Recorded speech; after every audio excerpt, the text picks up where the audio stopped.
алейкум деп айтайын. Оштогу драм театрына кыз келиндер жык жыйма толду. Күн мурунтан эскертүү берилип келген иш-чарага чакырылган коноктордун саны 3 эсеге көп болду.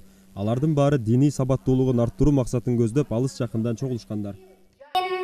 Walhamdulillahi rabbil alamin. Amin. Кыргызстанда бүткүл дүйнөлүк жоолук күнү 6-рет белгиленүүдө. Алсак алгач Бишкек шаарында гана өткөрүлүп, кийинчерээк Ошкода келишкен. Негизги максат жоолуктун маани-маңызын эскертилип, анын коомдогу оордун аныктоо болуп саналат. Маалым болгондой, жылдан жылга жоолук оорунууга белсенгендердин саны өсүүдө. Ошондуктан алардын укугун коргоо негизги маселе болуп турат. Я хочу сказать, что мен чындыгында 2014-жылдан бери Нью-Йорктон глобалдык демилгеси менен Пакистан тектүү мусулман кыз Назмахан хиджаб күнүн же жоолук күнүн расмий деңгээлде белгилөө үчүн мындай альтернатива же глобалдык демилге көтөрүп чыккандыгын айткым келет. Уруксаат же ал Кыргызстандагы хиджаб күнүнүн элчисинин өкүлү катары расмий элчи болуп дайындалгандыктан 2016-жылдан бери биз алгач Бишкекте, андан кийин 17 жылдан бери Ош шаарында үзгүлтүксүз өткөрүп келе жатабыз. Кыздардын, аялдардын өзүлөрүнүн суранычы боюнча. Проводим регулярно. Сначала в Бишкеке, а потом уже с 2017 года в городе Ош по просьбе самих девушек, самих женщин.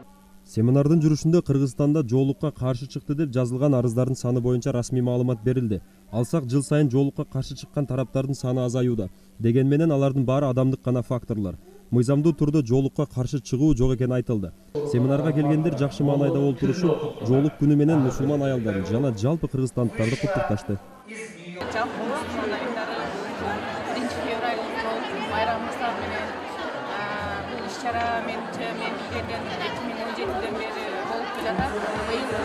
Жақсы масштаб болды. Самар Масажы өзі бізге келіп тәлім өткен ұтады, соны отырағыз, үшінші айым келіп, барлығыз отырағыз, абдан қуаныштамын. Ассаламу алейкум ва рахматуллахи ва баракатух.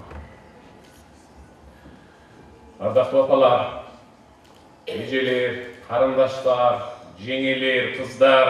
Кыргызстанда бул күн 6 жылдан бери майрам катары белгиленип жатат. Өлкөбүздүн ар бир аймактарында өткөрүү керектигин жана ушул майрамдын урматы менен жоолук кийимдеген айымдардын саны өсүп, хиджабка болгон талап өсүп жатканын айтышты.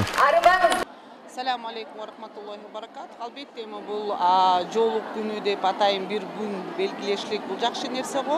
Мындай толеранттуу болуп, колдоо, бирок ошол бизде Кыргызстанда бул өзгөчө бир майрамга айымдар айланып атат. Бул дагы бул жакшы жөрөлгө деп ойлойбуз. Мүмкүн ошонун аркасы менен жоолук салынам деген айымдарга эмнеге салынышат, мамлекеттин буга бир көз карашы, атайын официалдуу бир мындай бир мекемени берип атканы дагы бул ошол жоолук күнүн колдоп атканы да. Албетте айымдарга бул бир чоң майрам экен.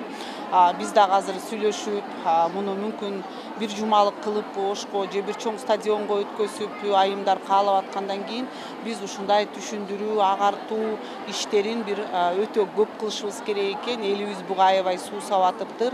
Бул бир сонун бир жөрөлгө дейбиз, бирок бул күндү күнү эле кылса болот, бирок эми муну ошондой бир күн кылып алгандан кийин бул бир жакшы майрам да. Биз ошол жоолукчан айымдарга бир жакшы майрам, жакшы месседж муну улантып, ошол Кыргызстандын ар бир шаарында, айылында өткөзө берсе жакшы болот. Семинардын соңунда жоолукка бүгүн кирем деген жаш кыздарга уюштуруучулар тарабынан баалуу белектер жана жоолуктар тапшырылды. Умма исламий порталы мындан ары да жоолук күнүн жогорку масштабта өткөрүү менен Кыргызстандын аялдарынын укугун коргоп келерин баса белгилешти. Кадырбек Абиев, Мирбек Конобаев, Ынтымак. Муфти Кыргызстана Максат Аджи Токтомушев.